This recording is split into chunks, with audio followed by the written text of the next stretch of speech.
তিনি জমিয়তের নেতা, যারা এবার বিএনপির সঙ্গে একত্রে নির্বাচন করেছেন। এই 5 বছরে জামাতের কাবল খুঁটা তুলি ফেলবো। মুসলমানদের ভিতরে ইহুদিয়ান নসল হইল আপনার জামাত, সব বাতিলের হোলসেলার হইল আপনার জামাত শিবিররা। পতিত সরকারের আমলে যে শিক্ষামন্ত্রী ছিলেন নওফেল, সেও কিন্তু ইসকনের সদস্য ছিলেন, এবং এটি আমার কথা নয়, আপনাদেরকে কোনো লিঙ্ক দিতে হবে এমনও নয়, এটি তিনি তার নিজের বক্তব্যে প্রকাশ করেছেন। তিনি লন্ডনে থাকতে ইসকনের সাথে জড়িত ছিলেন।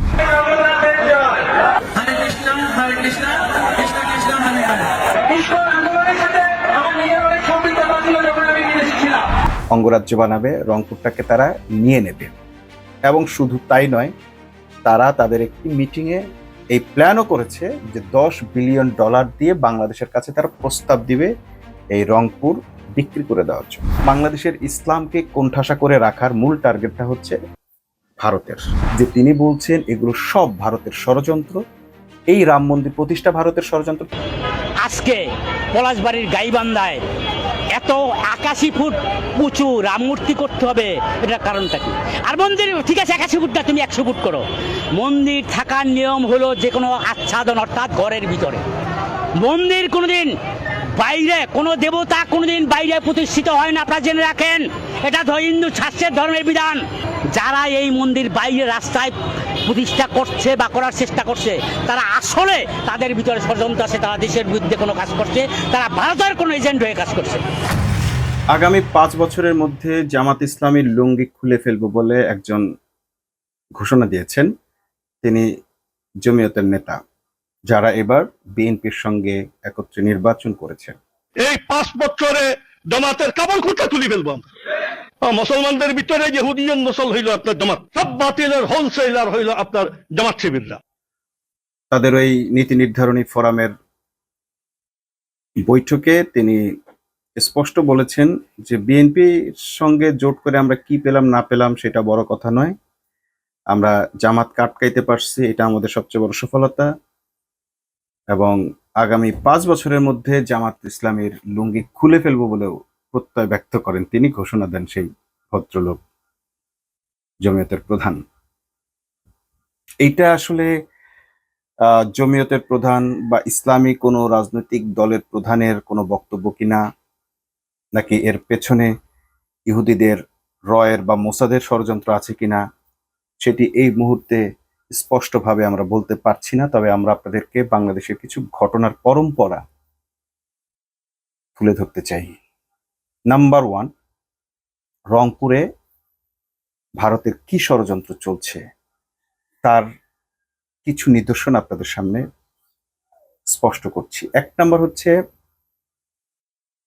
সাম্প্রতিককালে রংপুরে রাম মন্দির প্রতিষ্ঠা নিয়ে একটা ষড়যন্ত্র বা একটা গ্যাঞ্জাম আমরা দেখতে পাচ্ছি। এই রাম মন্দির অনেক উঁচু করে প্রতিষ্ঠা করা হচ্ছে, এবং এটা একটা রাস্তার মোড়ে প্রতিষ্ঠা করা হচ্ছে, যেখান থেকে মনে হবে যে পুরো রংপুরটাই হচ্ছে হিন্দুদের এরিয়া। এতটা বড় করা হচ্ছে, যতটা বড় করলে ওইখানে মনে হয় যে এইখানে আসলে মুসলমানদের কোনো অস্তিত্ব নাই, এবং যতটা বড় করলে গায়ে লাগতে পারে মুসলমানদের। অর্থাৎ এটা তাদের একটা উদ্দেশ্যমূলক মূর্তি বা রাম মন্দির প্রতিষ্ঠার চিহ্ন। এখন এটার উদ্দেশ্যটা কি, সেটা হচ্ছে আসল বিষয়। আপনারা জানেন যে রংপুর পুরো বিভাগের মোট সংসদীয় আসন হচ্ছে 33টা। এই 33টা আসনের মধ্যে 17টা আসনেই জয়ী হয়েছে বাংলাদেশ জামাত ইসলামী। 13টা আসন পেয়েছে বিএনপি, 2টা পেয়েছে এনসিপি, এবং 1টি পেয়েছে স্বতন্ত্র। তো এনসিপি সহ যদি ধরা হয় তাহলে 19টাই হচ্ছে জামাত ইসলামীর, কারণ যে আসনগুলো জামাত ছেড়ে দিয়েছে সেখানে জামাতেরই ভোটার বেশি। অতীতে তাদের ভোটাররা ভালো মানে প্রার্থীরা ভালো রেজাল্ট পেয়েছে, সেরকম আসন বা জয়ী হয়ে আসার মতোই আসন ছিল। তারপর যারা জয়ী হতে পারেননি তারাও বিশাল ভোট ব্যাংক, তারা অনেক ভোট পেয়েছেন, অল্প ব্যবধানে তারা হেরেছেন, খুবই অল্প ব্যবধানে। আবার সেখানে বিএনপির মহাসচিব ছিলেন, যে কারণে যে কোনো উপায় তাকে জয়ী করে আনা হয়েছে, এমন একটি কথা আমরা শুনতে পাই। তো সব মিলে পুরো রংপুর বিভাগে আধিপত্যটা হচ্ছে জামাত ইসলামের। এটা ভোটের রেশিও অনুযায়ী মনে হচ্ছে, কিন্তু আসলে ব্যাপারটা হচ্ছে পুরো রংপুর বিভাগে হচ্ছে ইসলামপন্থীদের জয় জয়কার। ইসলামপন্থী মানুষের একটা বড় ধরনের অবস্থান হচ্ছে এই রংপুর বিভাগ কেন্দ্রিক। যারা সরাসরি ইসলামকে পছন্দ করে, ইসলামপন্থী মানুষ এবং ইসলাম ক্ষমতায় আসুক এইরকমটা চান। এবং এই লোকগুলো কোন ধরনের সেটা দেখেন। এই লোকগুলো দারিদ্র্যে নিমজ্জিত বেশিরভাগ। রংপুরের বেশিরভাগ অঞ্চল দারিদ্র্যে নিমজ্জিত, মঙ্গপ্রবণ এরকম। তো এই দরিদ্র মানুষগুলোকে অনেক দিন থেকে টার্গেট করে খ্রিস্টান বানানো এবং হিন্দু বানানো, অন্য ধর্মে নিয়ে যাওয়ার এরকম একটা প্রচেষ্টা অনেক কাল। মানে হিন্দু তো আর বানানো যায় না, মুসলমান থেকে নিউট্রাল করা যায় বা হিন্দুদের স্বার্থের পক্ষে কাজে লাগানো যায়, যেটা ইহুদিরা করে। সবাইকে ইহুদি বানায় না, জায়নিস্ট বানায়। মানে তুমি যে ধর্মেরই হও, তুমি ইহুদি স্বার্থে কাজ করবা, এটা না হলে জায়নবাদী। সবাইকে ইহুদি ধর্ম গ্রহণ করতে হবে না, কারণ ধর্ম গ্রহণে অনেকে রাজি হয় না। তো হিন্দুদের মধ্যেও এরকম একটা শ্রেণী আছে। আপনারা জানেন যে এই শ্রেণীটার নাম হচ্ছে ইসকন। অনেকেই মনে করেন যে ইসকন হিন্দুদের ইসকন সনাতনীদের নয়, ইসকন যে কেউ ইসকনের সদস্য হতে পারে। আপনাদেরকে আরো একটা তথ্য দিয়ে রাখি, বাংলাদেশের পতিত সরকারের আমলে যে শিক্ষামন্ত্রী ছিলেন নওফেল, সেও কিন্তু ইসকনের সদস্য ছিলেন। এবং এটি আমার কথা নয়, আপনাদেরকে কোনো লিঙ্ক দিতে হবে এমনও নয়, এটি তিনি তার নিজের বক্তব্যে প্রকাশ করেছেন। তিনি লন্ডনে থাকতে ইসকনের সাথে জড়িত ছিলেন। তো চাইলে আমাদের এডিটর আপনাদেরকে সে বক্তব্যটা হয়তো দেখাতে পারে। হরে কৃষ্ণ কৃষ্ণ কৃষ্ণ হরে হরে। ইসকন আন্দোলনের সাথে আমার নিজের অনেক সম্পৃক্ততা ছিল যখন আমি বিদেশে ছিলাম। তো এই হচ্ছে ইসকনের কার্যক্রম। তো রংপুর বিভাগে ইসকনের কার্যক্রম ব্যাপক। আরো একটা জায়গায় ইসকনের কার্যক্রম ব্যাপক, সেটা হচ্ছে চট্টগ্রামে। সে প্রসঙ্গে পরে আসছে, আগে আমরা রংপুরটা একটু বুঝে যাই। তো তাদের এখন উদ্দেশ্য হচ্ছে রংপুর বিভাগটাকে, এক নম্বর হচ্ছে এটাকে হিন্দু রাষ্ট্র বানিয়ে ফেলবে, এটা ভারতের অঙ্গরাজ্য বানাবে, রংপুরটাকে তারা নিয়ে নেবে। এবং শুধু তাই নয়, তারা তাদের একটি মিটিংয়ে এই প্ল্যানও করেছে যে $10 বিলিয়ন দিয়ে বাংলাদেশের কাছে তারা প্রস্তাব দিবে এই রংপুর বিক্রি করে দেওয়ার জন্য। রংপুরের জমি কিনে তারা সেখানে তাদের মতো রাম রাজত্ব প্রতিষ্ঠা করবে। এখন রাম মন্দির প্রতিষ্ঠা করছে, তখন রাম রাজত্ব প্রতিষ্ঠা করবে। তো এই যে তারা যেটা করবে, এইটার সাক্ষ্য প্রমাণ আপনাদেরকে দিব। তার আগে তাদের যে বক্তব্যগুলো আপনারা দেখেছেন এবারে রাম মন্দির প্রতিষ্ঠা নিয়ে, তার মধ্যে একটা বক্তব্য হচ্ছে এইরকম যে আমাদের জায়গায় আমরা যা খুশি তাই করব, আমাদের কেনা জায়গায় আমরা যা খুশি তাই করব। এটা মনে রাখেন যে আমাদের কেনা জায়গায় আমরা যা খুশি তাই করব। এরপরের কথাটা হচ্ছে তারা 10 বিলিয়ন দিয়ে রংপুরটাকে কিনে নিতে চায়, তাদের পরিকল্পনা। আর যদি কিনে আমরা বিক্রি না করি, বাংলাদেশ যদি বিক্রি না করে, তারা জোর করে দখল করবে। এই তথ্যগুলো মিডিয়ার সামনে এসেছে, আপনাদেরকে আমরা সেই প্রমাণগুলো দিব। এরপরে হচ্ছে তারা যা খুশি তাই করবে, মানে তারা রাম রাজত্ব প্রতিষ্ঠা করবে, রাম মন্দির প্রতিষ্ঠা করবে এবং এরকম যা খুশি তাই করবে।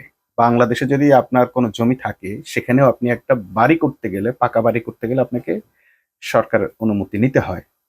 কিন্তু এই যে এত বড় একটা মন্দির তারা প্রতিষ্ঠা করলো, তারা কোনো একটা কর্তৃপক্ষের কাছ থেকে অনুমতি নেয়নি। অনুমতি না নেওয়ার পরও বাংলাদেশ সরকার তাদেরকে বাধা দেয়নি। এরপরও কি আপনারা মনে করবেন যে বাংলাদেশে যে সরকার আছে সে বাংলাদেশের সরকার, নাকি সে ভারতের সরকার, ভারতের পুতুল সরকার? এবার আবার আমরা সেই প্রসঙ্গটা ফিরে আসি, জমিয়ত। এই যে আপনারা দেখলেন মানে রংপুরে সবচেয়ে বড় থ্রেট কে তাহলে? যেহেতু রংপুরের অধিকাংশ মানুষ ইসলামপন্থী, ধর্মপ্রাণ, এবং তারা দারিদ্র সত্ত্বেও তাদেরকে কেনা যায় না। একটা শ্রেণীকে তারা কেনার চেষ্টা করছে, বিভিন্ন ধর্মে কনভার্ট করার চেষ্টা করছে, কিন্তু সেটারও হার খুবই কম। এখন তাদের কি টার্গেট? এই কারণটাই হচ্ছে মূলত এখানে জামাত শক্তিশালী। তার প্রমাণ আপনাদের বললাম যে 33টা আসনের মধ্যে 17টা আসনে জিতেছে, এবং এনসিপি কে যেটা দেওয়া হচ্ছে 19টা, স্বতন্ত্র সহ আর একটা 20টা। অর্থাৎ অলমোস্ট এই আরো যেখানে হেরেছে সেখানেও ভোট অনেক পেয়েছে।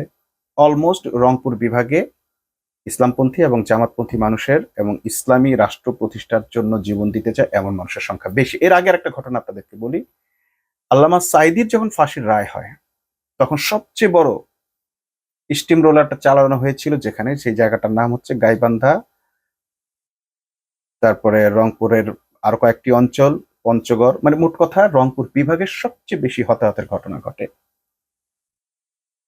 রংপুর এবং সাতক্ষীরা এখানকার জন্য বিখ্যাত। সাতক্ষীরাও সেম, 4টা আসন, 4টা আসনে 4টাই জামাত ইসলামী এবারও পেয়েছে, অতীতেও পেয়েছে। তো যেখানে জামাত ইসলামীর লোকগুলো আছে, সরকারের সবচেয়ে বড় আগ্রাসন গুলো সেখানে হয় এবং ভারতের সবচেয়ে বড় চক্রান্তটা সেখান থেকে শুরু হয়। সাতক্ষীরাতে যখন হামলা চালানো হয় সাইদির ওই রায় কেন্দ্রিক ফাঁসির রায়ের পরে যারা হয়, সেখানে আজকের যে ইনকিলাব আপনারা দেখছেন, তখন সেই ইনকিলাবই প্রকাশিত হয়। আজকের ইনকিলাব জামাতের বিরুদ্ধে প্রতিদিন অন্তত 5টা নিউজ করে, অন্তত 5টা আপনারা খুলে দেখবেন যদি পড়ার অভ্যাস থাকে ইনকিলাব। তো তখন কিন্তু এই ইনকিলাব ভারতের বিরুদ্ধে সংবাদ পরিবেশন করেছিল এবং তাদের পত্রিকা 1 মাস বন্ধ করে রেখেছিল সরকার। সেখানে তারা দেখিয়েছে ভারতের সৈন্যবাহিনী এসে, ভারতের লোকেরা এসে বাংলাদেশিদের গুলি করছে, পুলিশের পোশাক পরে বাংলাদেশের মানুষকে গুলি করছে, তাদের ভাষা, তাদের ড্রেস, তাদের চেহারা সবকিছু দেখিয়ে ইনকিলাব সেদিন প্রমাণ করে দিয়েছিল যে ভারতের লোকেরা সেখানে এসেছিল। তার মানে হচ্ছে জামাত নির্মূলের এবং ইসলাম, বাংলাদেশের ইসলামকে কোণঠাসা করে রাখার মূল টার্গেটটা হচ্ছে ভারতের। মূল টার্গেটটা কার? ভারতের।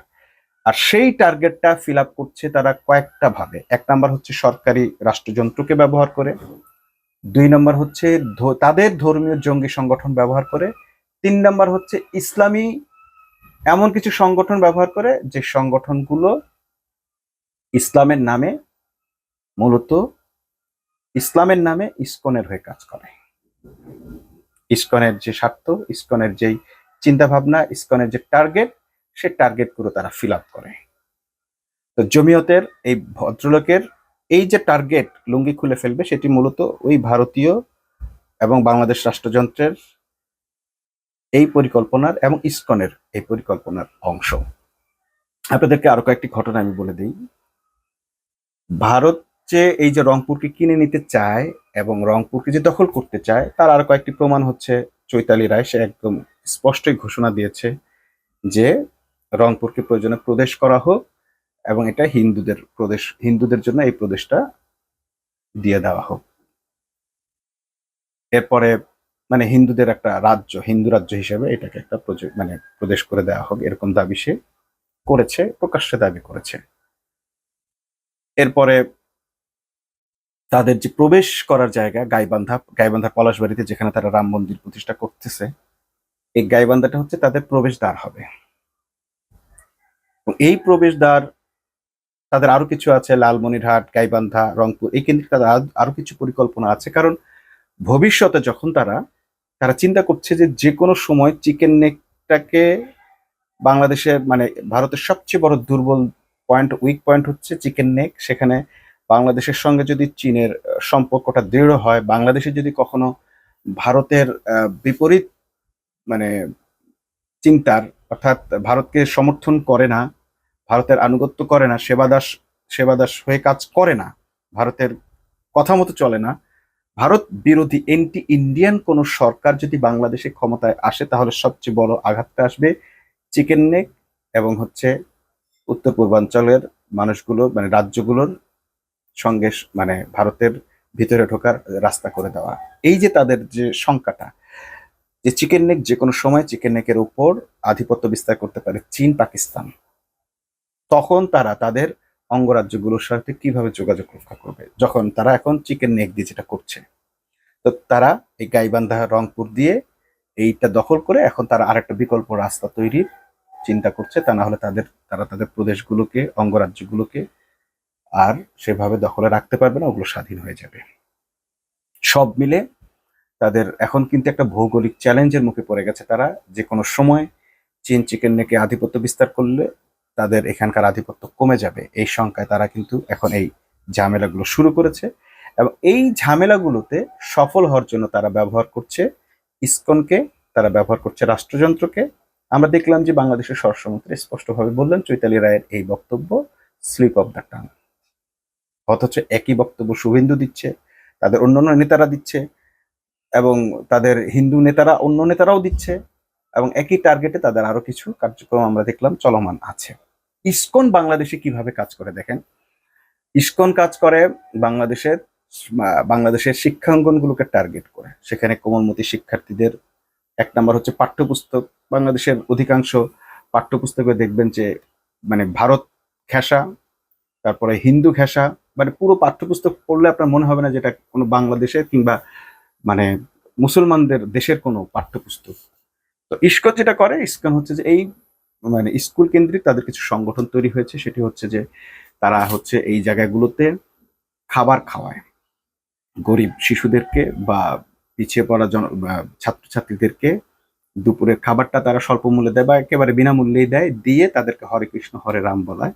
চট্টগ্রামে এরকম অনেকগুলো স্কুল একেবারে ক্লিয়ারলি পাওয়া গেছে, যেখানকার ভিডিও ফুটেজ সহ আমরা আপনাদেরকে দেখাতে পারবো। এটা অতীতে অনেক আগের ঘটনা এবং এখনো চলছে, এগুলো আপনারা দেখেছেন। ইদানিংকালে যেটা হয়েছে দেখেন, এটা যে এই যে বাংলাদেশে এটা চলছিল, এটা আসলে বাংলাদেশের প্ল্যানে না, এটা ইন্ডিয়ার প্ল্যানেই চলছিল। এবং ইন্ডিয়া এবার যেটা করেছে, কলকাতার স্কুলগুলোতে যে মিড ডে মিল দেওয়া হবে, মানে দুপুরবেলায় বাচ্চাদের স্কুল শিক্ষার্থীদের যে খাবার দেওয়া হবে, সেই খাবারটা দেওয়ার দায়িত্ব দেওয়া হয়েছে ইসকনকে। এখন এই খাবারের মধ্যে মেডিসিন দেওয়া, তাদেরকে ক্রমাগত মানে ম্যানিপুলেট করা, এটা তো মেডিসিনের মাধ্যমে আমরা জানি যে এক ধরনের জিএম ফুড আছে, জেনারেটেড মডিফাইড ফুড তৈরি করা হয় মানে বিভিন্ন ধরনের চৈতন্যের মানুষ তৈরি করার জন্য। এই বিষয়ে অনেক ডিটেল কথা বলতে হবে, সেটি আরেক বড় ধরনের ষড়যন্ত্র, সেটি এখন কথা বলবো না। তো তার চেয়ে বড় কথা হচ্ছে শুভেন্দু সেখানে ইঙ্গিত দিয়েছেন একেবারে শুদ্ধ খাবার দেওয়া হবে, এবং তিনি তাচ্ছিল্য স্বরে একটু হাসি দিয়েছেন। তার মানে হচ্ছে যে এখানে এমন খাবার দেওয়া হবে যে খাবারগুলো হবে মুসলমানদের জন্য সম্পূর্ণরূপে হারাম। তো সেই স্কুলে যে মুসলিম ছাত্রছাত্রীরা পড়ে, অনেক দামি খাবার দেওয়া হবে, অর্থাৎ এখানে বড় এক ধরনের বাজেট দেওয়া হবে ইসকনকে।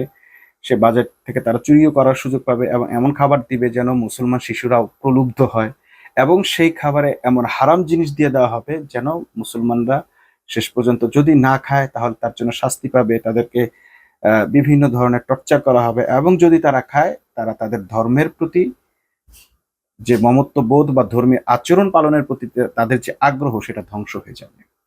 এবং এই যারা খাবারটা খাচ্ছে তাদেরকে আবার অন্য ধর্মীয় লোকদের দিয়ে উস্কানি দেওয়া হবে, যাদেরকে হত্যা করো, এরা ইসকনের খাবার খেয়েছে, এরা আর মুসলমান নেই, অর্থাৎ ধর্মীয় ক্লাসটা তারা শুরু করবে। যেই ক্লাসটা এখন আমরা দেখলাম বাংলাদেশে তারা শুরু করেছে, ইসলাম ধর্মের কিংবা ইসলামিস্ট লোকদের দিয়েই জামাত ইসলামের লুঙ্গি খোলার যে রাজনীতি, সেটা অলরেডি ভারত শুরু করে দিয়েছে, এবং সেই তাদের হয়ে কথা বলতে শুরু করেছে জমিয়তের যদিও ভোট নাই, লোক নাই, কিন্তু মাথা তো আছে এবং তাদের তো গলা আছে। এই যে গলাবাজি তারা শুরু করেছে, এরা দেখা যাবে যে এই যে লুঙ্গি খুলে ফেলবে, তারা এর মূল টার্গেটটা কি? আসলে কি লুঙ্গি টান দিয়ে খুলবেন? না, জামাতের বিভিন্ন রকম সমালোচনা, বিভিন্ন রকমের দোষ ত্রুটি, বিভিন্ন রকমের বিরুদ্ধে বিষোদ্গার তারা করবে, এমন ভাবে বিষোদ্গার করবে যাতে মানুষের কাছে জামাত ইসলামী অজনপ্রিয় হয়, ইসলাম থেকে মানুষ দূরে চলে আসে, জামাত ইসলাম থেকে মানুষ দূরে সরে আসে।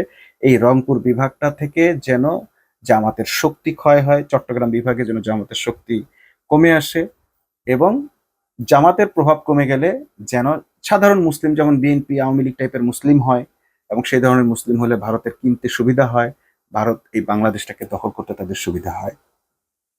তো সেই লক্ষ্যটা পূরণের জন্য এই জমিয়ত এখন তাদের হাতের গুটি হিসেবে ব্যবহৃত হচ্ছে। কিছু এই 1-2 দিন আগে আমরা দেখলাম লক্ষ্মীপুরে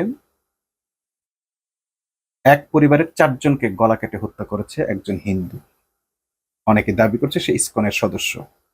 এখনো সেটি প্রমাণ হয়নি, আর হলেও এটি কেউ প্রকাশ করবে না, কারণ মিডিয়াগুলো, বাংলাদেশের অলমোস্ট মিডিয়াগুলো ইন্ডিয়ার কথায় চলতে বাধ্য হয়।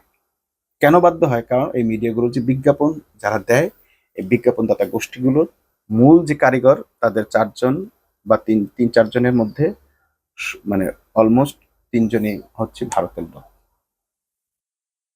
ভারতের কথায় চলে, মানে ভারতপন্থী এই টাইপের, মানে মিডিয়ার মূল যে চালিকা শক্তি সেটা ভারতের হাতে বন্দি আছে। তো যাই হোক, এখন তারা এগুলো প্রকাশ করবে না। হয়তো আপনারা ইলিয়াসকে দেখবেন এর ব্যাপারে মুখ খুলতে, আর তেমন ইলিয়াস কনক সরোয়ার বা পিনাকিদাকে দেখবেন, এছাড়া আর কাউকে আপনারা পাবেন কিনা আমার সন্দেহ আছে। এখন এই যে যারা হত্যা করলো, যে হত্যা করলো, এমন কি ঘটনা ঘটলো যে 4 জনকেই হত্যা করতে হবে? এটা মূলত একটা মেসেজটা হচ্ছে এই যে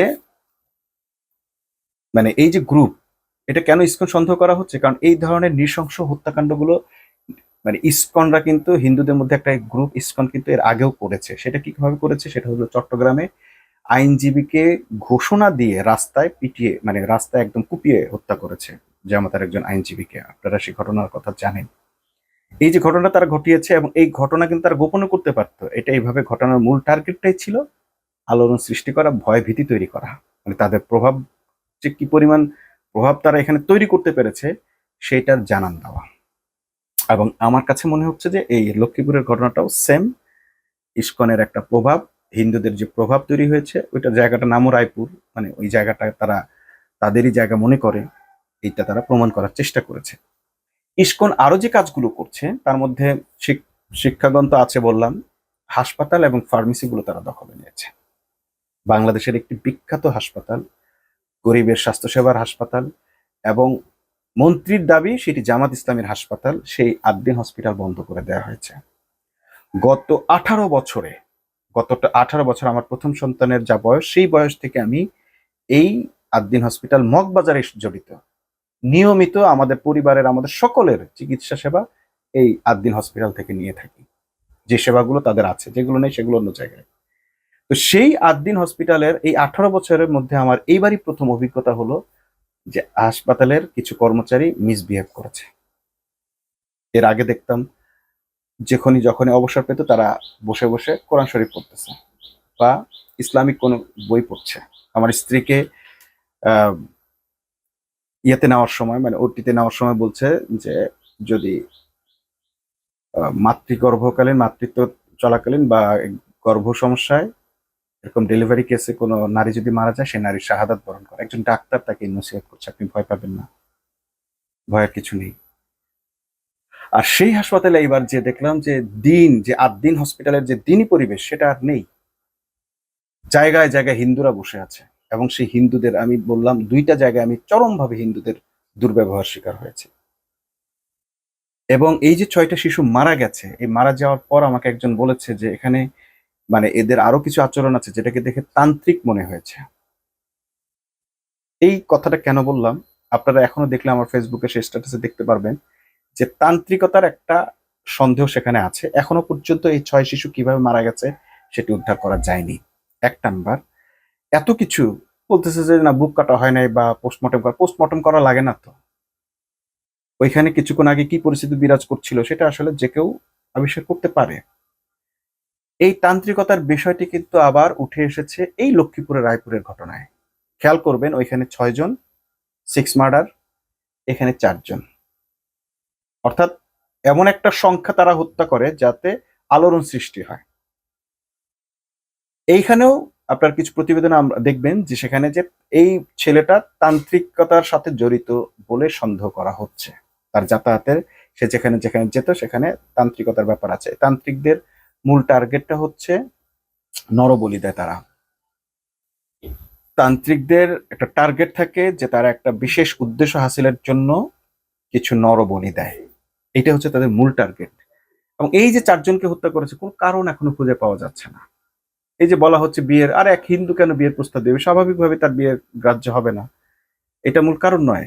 এই যে তান্ত্রিক সঙ্গে যোগাযোগ, এটা আপনারা যদি আপনি বঙ্কিমচন্দ্রের কপাল কুণ্ডলা উপন্যাসটাও পড়েন, দেখবেন যে সেখানেও কিন্তু তান্ত্রিকদের ঝামেলাটা আছে। এবং এই তান্ত্রিক কিন্তু হচ্ছে নরবলি দেয়, পশু বলি তো দেয়, নরবলিও দেয় তারা বিশেষ উদ্দেশ্য হাসিলের জন্য।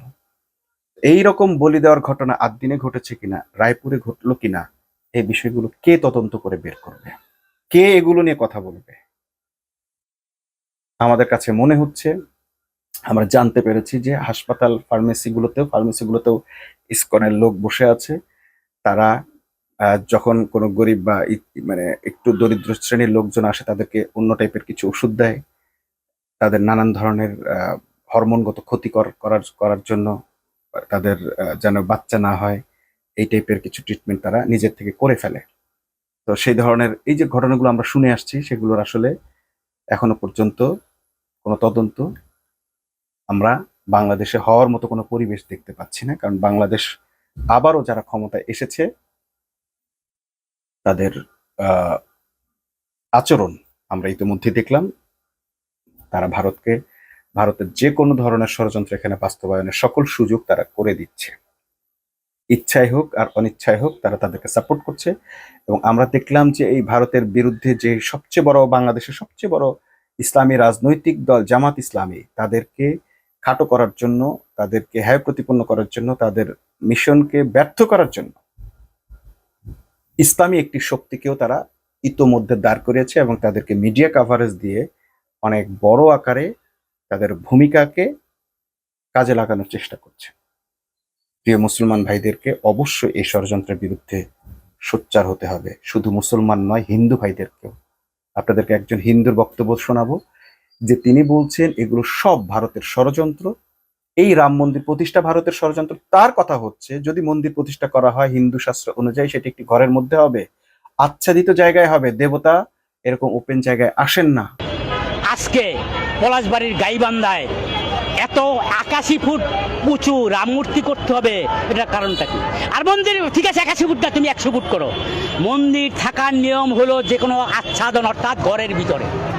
মন্দির কোনোদিন বাইরে, কোনো দেবতা কোনোদিন বাইরে প্রতিষ্ঠিত হয় না, আপনারা জেনে রাখেন। এটা হিন্দু শাস্ত্রের ধর্মের বিধান। যারা এই মন্দির বাইরে রাস্তায় প্রতিষ্ঠা করছে বা করার চেষ্টা করছে, তারা আসলে তাদের ভিতরে ষড়যন্ত্র আছে, তারা দেশের বিরুদ্ধে কোনো কাজ করছে, তারা ভারতের কোনো এজেন্ট হয়ে কাজ করছে। অর্থাৎ মন্দির প্রতিষ্ঠা করতে হলে ঘর প্রতিষ্ঠা করতে হবে, আপনাকে ছাদওয়ালা ঘর প্রতিষ্ঠা করতে হবে, যেটা সবাই চোখে দেখবে না। ওই মন্দিরের মধ্যে যারা ঢুকবে তারাই শুধু দেখবে। এটা হিন্দুর বক্তব্য, এবং এটা যে ইসকনের ষড়যন্ত্র সেই হিন্দুর বক্তব্য এটা। সো মুসলমানরা যেন এইগুলোর মানে রেশারেশির রেশ ধরে হিন্দুদের উপর কোনো নির্যাতন না করে, এবং কোনো হিন্দু যেন নির্যাতনের শিকার না হয়, তারাও যেন ধর্মের লোভে ফাঁদে পা দিয়ে, ধর্মের মানে প্রচারণার খাতিরে ইসকনের ফাঁদে পা না দেয়। এই ব্যাপারগুলো সকলকেই সতর্ক থাকতে হবে। একদিকে যেমন ইসলাম ধর্মের নামে যে রাজনৈতিক দল আছে, জমিয়ত থেকে শুরু করে আরো যে সমস্ত ভণ্ডমার্কা দলগুলো আছে, তাদের অপপ্রচারে যেমন আপনি ফাঁদে পড়তে পারেন, তেমনি ধর্মীয় সংখ্যালঘুদের জন্য বা হিন্দুদের জন্য বা সনাতনীদের জন্য যে ধর্মীয় সংগঠন ইসকন তাদেরকে ফাঁদে ফেলতে পারে। এই ব্যাপারেও এই হিন্দুদেরকে সতর্ক থাকতে হবে। সকলের প্রতি সতর্কতার আহ্বান জানিয়ে আজকের মতো এখানে শেষ করছি। আল্লাহ হাফেজ।